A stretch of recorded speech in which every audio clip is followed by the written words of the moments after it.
دن کے 11 بجے ہیں۔ السلام علیکم، یہ ریڈیو پاکستان ہے۔ مجاہد خان سے خبریں سنیے۔ اہم خبروں کا خلاصہ۔ پاکستان اور سعودی عرب نے مشترکہ مستقبل کے لیے اقتصادی تعلقات کو مزید مضبوط بنانے کا عزم ظاہر کیا ہے۔ حکومت نے پیٹرولیم مصنوعات کی قیمتوں میں کمی کی ہے۔ بھارت میں بھارتیہ جنتا پارٹی مذہبی انتہا پسندی اور دہشت گردی کے شعلوں کو ہوا دے رہی ہے۔ گروپ 7 کے رکن ملکوں نے غزہ جنگ بندی معاہدے پر مکمل عمل درآمد کے لیے اپنی حمایت اور تعاون کا اظہار کیا ہے۔ اور اب خبریں تفصیل کے ساتھ۔ پاکستان اور سعودی عرب نے مشترکہ مستقبل کے لیے اقتصادی تعلقات کو مزید مضبوط بنانے کا عزم ظاہر کیا ہے۔ اس عزم کا اظہار سعودی عرب کے شہر الاولا میں ایمرجنگ مارکیٹس کانفرنس کے موقع پر وزیر خزانہ سینیٹر محمد اورنگزیب اور ان کے سعودی ہم منصب محمد بن عبداللہ الجدان کے درمیان ملاقات میں کیا گیا۔ ملاقات میں اقتصادی تعاون پر مبنی روابط مستحکم کرنے اور باہمی خوشحالی کو آگے بڑھانے کے مشترکہ عزم پر زور دیا گیا۔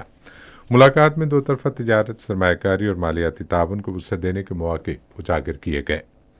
فریقین نے بنیادی ڈھانچے کی ترقی، توانائی، ٹیکنالوجی اور مالیات سمیت مختلف شعبوں میں تعاون کے مواقع تلاش کرنے کے امور پر بھی تبادلہ خیال کیا۔ وفاقی وزیر خزانہ ابھرتی ہوئی معیشتوں کی 2 روزہ سالانہ الاولا کانفرنس میں شرکت کے لیے سعودی عرب میں ہیں، جو آج شروع ہو رہی ہیں۔ بے نظیر انکم سپورٹ پروگرام کی چیئرپرسن روبینہ خالد نے نائب وزیر اعظم اور وزیر خارجہ سینیٹر محمد اسحاق ڈار سے اسلام آباد میں ملاقات کی۔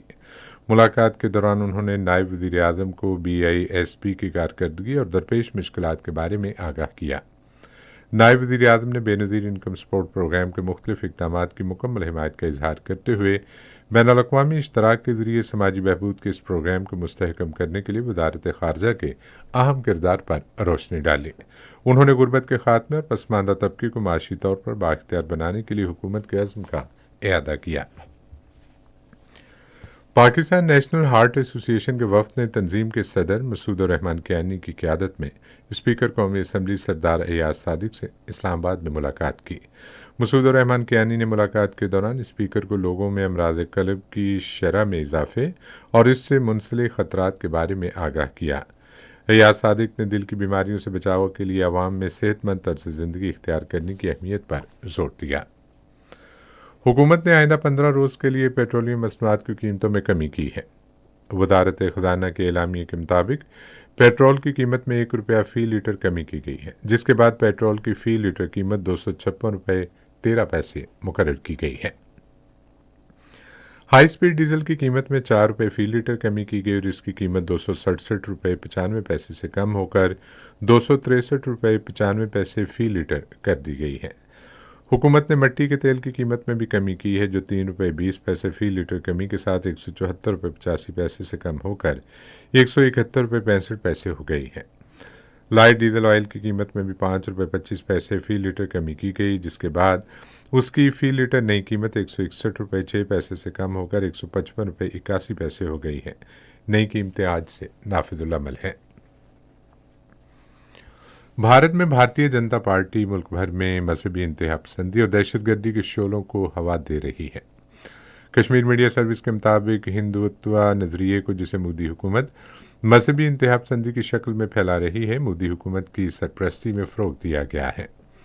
بھارت کے غیر قانونی زیر قبضہ جموں کشمیر میں جاری مظالم ہندوتوا نظریے کی عملی شکل ہیں۔ BJP اور دوسری دائیں بازو کی ہندو تنظیموں کی تاریخ تشدد اور تعصب کے واقعات سے بھری پڑی ہے۔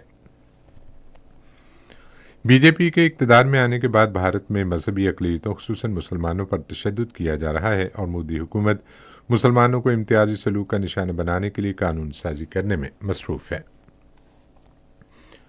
گروپ 7 کے رکن ملکوں نے غزہ جنگ بندی معاہدے پر مکمل عمل درآمد کے لیے اپنی حمایت اور تعاون کا اظہار کیا ہے۔ میونخ سیکیورٹی کانفرنس کے موقع پر جاری کیے گئے ایک بیان میں تمام یرغمالیوں کی رہائی اور غزہ کے لیے انسانی امداد کی فراہمی میں اضافے پر زور دیا گیا۔ ادھر جنوبی لبنان پر اسرائیلی فوج کے حملے میں 3 افراد ہلاک اور 5 زخمی ہو گئے ہیں۔ چیمپئنز ٹرافی کرکٹ ٹورنامنٹ کا آغاز آج لاہور میں 16ویں صدی کی تاریخی شاہی قلعہ میں ایک خصوصی تقریب سے ہوگا۔ افتتاحی تقریب میں غیر ملکی شخصیات، سابق کرکٹرز اور ٹورنامنٹ میں شریک بعض ٹیموں کے کپتانوں کے علاوہ بین الاقوامی کرکٹ کونسل اور پاکستان کرکٹ بورڈ کے اعلیٰ حکام شرکت کریں گے۔ ٹورنامنٹ کا پہلا میچ بدھ کو کراچی میں پاکستان اور نیوزی لینڈ کے درمیان کھیلا جائے گا۔ میچ دوپہر 2 بجے شروع ہوگا۔ اسی کے ساتھ خبریں ختم ہوئی۔ مزید خبروں اور تجزیوں کے لیے آئیے ہماری ویب سائٹ پر، پتہ ہے radio.gov.pk، اور فیس بک کے link radio Pakistan news official پر براہ راست ویڈیو سٹریمنگ بھی ملاحظہ کیجیے۔